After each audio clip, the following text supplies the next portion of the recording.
유동성 흐름 또 추가적인 상승에 대한 기대감은 뭐 꺾이진 않았습니다. 여전히 높은데 다만 이제 힘을 좀 단기적으로 잃어버리죠. 코스피 1990까지 이제 내려왔는데요. 향후 흐름은 어떻게 될까요? 예, 사실 지난주 그 미 연준에서 그 QE3를 발표했을 때 그 유동성 랠리에 대한 기대감이 많았던 것은 사실입니다. 하지만 그 당일을 제외하고는 사실은 뭐 랠리가 일어나진 않고 오히려 또 주가가 좀 지지부진한 상황인데 뭐 여러 가지 이유가 있을 것입니다. 그런데 이제 첫 번째는 과거 QE 때와는 달리 이번에는 오래전 기간부터 그 시장에서 이미 예측을 좀 했었고 또 가능성이 많이 높았었기 때문에 좀 시장에 좀 선반영된 그런 측면이 있어 보입니다. 하지만 장기적으로는 좀 긍정적인데 요즘 사실 이제 글로벌 경기가 이렇게 좋지 않은 상황에서 이 QE3만 가지고 증시를 크게 이제 올리진 못할지라도 최소한 크게 침체 상태에 빠지는 것은 막아줄 것으로 보이고 다시 말하면은 좀 이제 증시의 안정성은 많이 줄 것으로 보입니다. 그리고 또 한 가지 이번 QE3의 특징은 그 기간이 이제 정해져 있지 않다는 것인데 그 미국의 고용 지표가 개선될 때까지 이제 계속 한다는 것입니다. 즉 다시 말하면은 그 방법으로 미국 달러화 가치를 하락시켜서 미국의 이제 그 산업의 경쟁력을 향상시키고 또 이렇게 해서 이제 실업률을 줄이겠다는 건데 이번 QE3의 목적은 오히려 그 주가보다도 이런 그 달러 가치 하락에 더 있는 것으로 보입니다.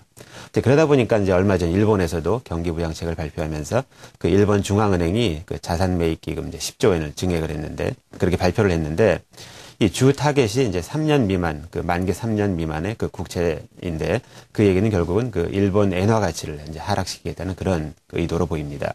근데 현재 규모는 작아서 아직 시장에서 큰 영향은 없지만 향후 추가로 계속 증액할 그런 그 예고하는 것으로 이제 시장에서는 보고 있는데 미국에서 이런 그 통화 가치 하락이 시작이 됐는데 사실은 이제 글로벌 여러 나라가 경기가 좋지 않기 때문에 이제 여러 나라들이 마찬가지로 이 통화 가치 하락을 할 그럴 가능성이 있는데 실제 브라질 같은 나라는 이미 뭐 선언을 하고 시행을 하고 있습니다. 그래서 앞으로 이런 이제 통화 가치 이제 글로벌 통화 전쟁이 일어날 수도 있기 때문에 조금 이제 주의 깊게 봐야 할 것 같습니다.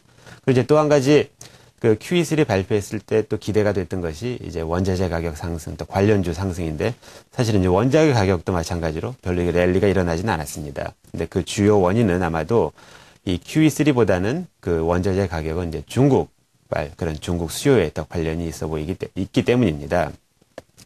실제로 과거 한 20년, 뭐 특히 이제 최근 10년간 그 세계 원자재 그 수요가 굉장히 상승을 했는데 특히 이제 과거 10년간 더 많이 상승을 했습니다. 이제 대부분의 원인은 이제 중국 수요인데 그 한 예로 철광석을 보더라도 20년 동안 연 6% 이제 수요가 상승을 했는데 중국 수요를 빼면은 2% 정도밖에 되지가 않습니다. 지금 중국이 큰 비중을 차지했고 또 이제 최근 10년만 보면 중국에서는 16% 정도로 이게 급속도로 성장을 했습니다. 이제 그러다 보니까 이제 공급도 많이 늘어났는데 이제 즉 이제 광산을 개발하고 이제 하는 것들은 이제 시간이 많이 걸리고 또 현재도 많이 진행이 되고 있다 보니 어느 순간에 이제 공급 과잉 상태가 뭐 현재 이미 오고 있는 것으로 보입니다.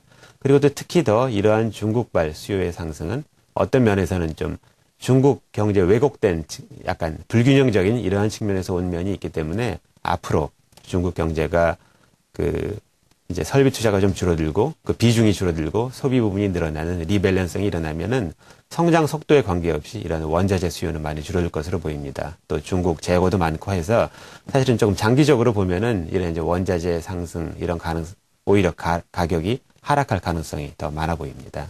네. 미국의 양적 완화 이후에 시장의 그 양상들을 말씀을 먼저 해주셨습니다. 어쨌든 용 대표님도 크게 보면 유동성의 힘으로 추가적인 상승이 일정 부분은 가능한 걸로 판단하시는 것 같습니다. 예, 네. 가능한데 또 경기랑도 영향이 있기 때문에 뭐 좀 같이 봐야 되겠죠. 네. 자, 그러면요. 일단은 뭐 시장의 기대감이 높은 상황이고요. 이 시장 흐름을 좀 보겠습니다. 대형주 그리고 또 낙폭과대주들이 좀 살아나기도 하고 일부 중소형주에 대한 기대도 남아 있고요. 시장에 대한 대응은 어떻게 하는 게 좋겠습니까? 예, 먼저 제가 이제 원자재 아까 말씀을 드렸는데 이제 원자재 가격 그동안 이제 상승의 수혜를 봤던 이제 원자재 가격 상승의 원인이 이제 중국의 설비 투자이기 때문에 그 관련된 뭐 조선, 철강, 기계 이런 업종들이 당분간 큰 호황이 오기는 어려운 것으로 보입니다. 하지만 이제 그중에 많은 그 종목들 주가가 많이 하락을 하다 보니까 일부 좀 이제 주가가 많이 하락을 해서 좀 저평가된 이제 가치 측면에서 투자를 할 그러한 기회는 항상 있지만 좀 성장의 바탕을 둔 그러한 투자의 기회는 좀 없어진 것으로 보입니다. 두 번째는 이제 환율인데 이제 원화와 강세가 진행이 되다 보면은 앞으로 그 뭐 수출 관련주라든지 또 외국인 관광객이 많이 온 이런 이제 수혜를 본 종목들이 영향을 받을 수 있기 때문에 사실은 이제 아직 뭐 초기다 보니까 이런 환율 부분은 조금 더 이제 지켜볼 필요가 있다고 생각을 합니다.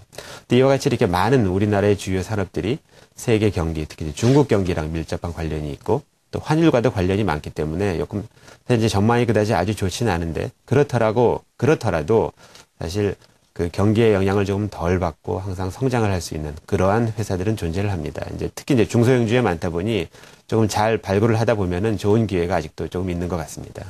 네. 아직은 본격적으로 이제 경기가 터닝을 했다고 보기 어렵기 때문에요. 경기 방어주에 대해서 시각을 추세 쪽으로 돌리기는 어렵다는 말씀입니다. 그러면 말씀하신 중소형주 가운데 경기 영향은 상대적으로 덜 받고 경쟁력이 있는 업체들, 어떤 업체들이 있을까요? 예, 사실 이제 그런 상황이다 보니 이제 일부 많이 주가가 상승한 종목들이 많이 있습니다. 이제 조금 덜 오른 종목 중에서 잘 뭐 찾아보는 것이 중요한데 그 중에 한 회사가 KPF라는 회사입니다. 이 회사는 이 산업용 화스너 및 자동차용 그 베어링 등 이런 이제 단조 제품을 만드는 회사인데 수출 비중이 거의 50%에 육박하고 또 세계적인 회사에 납품을 하는 등 좀 경쟁력을 인정을 받고 있는 회사입니다. 또 한편 산업 여러 분야에 매출을 하다 보니 또 그 일부 경기의 영향이 조금 제한적인 측면도 있는데 그러다 보니 최근에 주가가 사실은 많이 상승을 했습니다. 하지만 그렇더라도 아직 이 회사 경쟁력이나 이런 전망으로 볼 때 그 주가가 비싼 그러한 수준은 아니기 때문에 좀 관심을 갖고 이제 지켜볼 필요가 있을 것 같고요. 두 번째는 이지바이오라는 회사입니다. 이 회사는 그 동물 약품 및 그 기능성 첨가제를 만드는 회사인데 특히 이제 첨가제 부분 좀 성장성이 많이 예상이 되고 또 다양한 회사를 인수하면서 양돈업, 양계업 등에도 이제 또 진출을 했는데 또 그러다 보니 이제 이 업종의 이제 수직 계열화가 이루어져서 경쟁력이 많이 강화가 됐습니다. 이제 사실 성장을 하지 않는 분야에서도 앞으로도 이러한 전략을 통해서 계속 성장이 일어날 것으로 보이는데 그럼에도 불구하고 사실은 시장에서 좀 소외되다 보니 최근에 약간 주가가 상승을 하긴 했지만 연초 대비 많이 하락한 상황이라 한번 좀 관심을 갖고 지켜볼 만하다고 생각을 합니다. 네. 상대적으로 이제 경기 영향 덜 받으면서 또 경쟁력이 있는 중소형주를 찾는 것이 중요합니다. 그 가운데 오늘 두 종목을 소개를 해 주셨고요. 물론 이제 용 대표님 우리 코너도 펀더멘탈 투자고 시장의 이제 큰 흐름들 그리고 기업의 펀더멘탈에 주목합니다만 그래도 이제 여러 가지 변수 가운데 또 수급도 중요하긴 합니다. 예. 그래서 외국인들은 계속 사지만 어제도 보면 기관들 매도가 더 거세지는 모습이에요. 환매가 좀 나오기 때문에 그럴 텐데 외국인의 추가적인 그 유동성 매수 유입 가능성이나 혹은 이제 기관의 여력 이런 쪽은 어떻게 보세요? 이제 아까 말씀하신 대로 이제 기관들은 이제 계속 뭐 환매가 계속 일어나기 때문에 뭐 어쩔 수 없이 이렇게 매도에 들어가는 측면이 있지만 이제 외국인들 매수세는 뭐 사실은 우리나라 이제 저게 느끼기에 경제가 안 좋지만 사실 좋은 나라가 없기 때문에 상대적으로는 좋다 보니까 아직도 관심은 계속 많고 계속 유입될 것으로 보입니다. 그런 측면에서는. 예, 알겠습니다. 용환석의 펀더멘탈 투자, 페트라 투자자문 용환석 대표님 오늘 함께 했습니다. 고맙습니다. 예, 감사합니다.